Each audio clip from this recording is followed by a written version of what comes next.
اللہ تمہاری اولاد کے بارے میں تم کو ارشاد فرماتا ہے کہ ایک لڑکے کا حصہ 2 لڑکیوں کے حصے کے برابر ہے،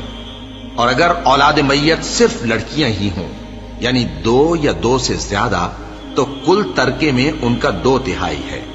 اور اگر صرف ایک لڑکی ہو تو اس کا نصف ہے، اور میت کے ماں باپ کا یعنی دونوں میں سے ہر ایک کا ترکے میں 6واں حصہ ہے، بشرطے کہ میت کی اولاد ہو،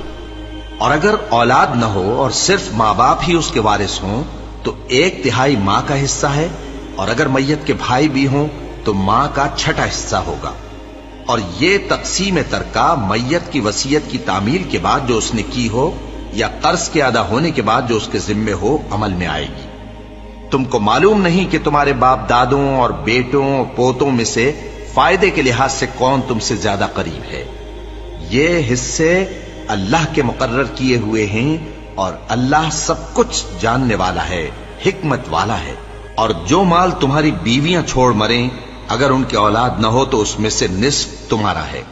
پھر اگر ان کی اولاد ہو تو ترکے میں تمہارا حصہ 1/4 ہے، لیکن یہ تقسیم وصیت کی تعمیل کے بعد جو انہوں نے کی ہو یا قرض کے ادا ہونے کے بعد جو ان کے ذمے ہو کی جائے گی۔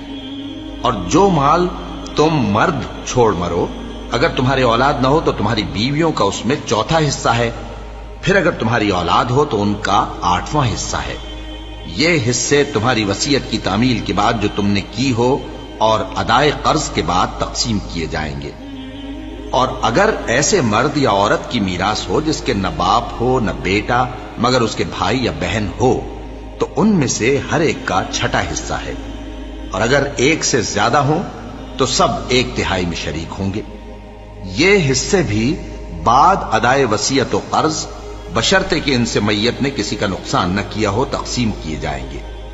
یہ اللہ کا فرمان ہے، اور اللہ نہایت علم والا ہے،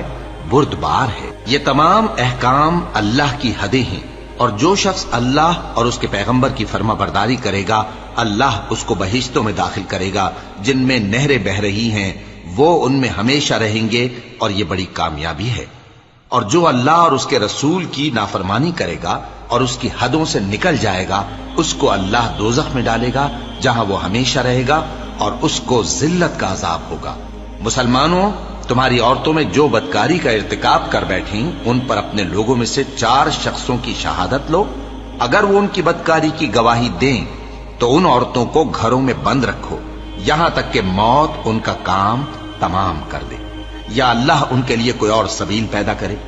اور جو 2 مرد تم میں سے بدکاری کریں تو ان کو ایذا دو، پھر اگر وہ توبہ کر لیں اور نیکوکار ہو جائیں تو ان کا پیچھا چھوڑ دو۔ بے شک اللہ توبہ قبول کرنے والا ہے، مہربان ہے۔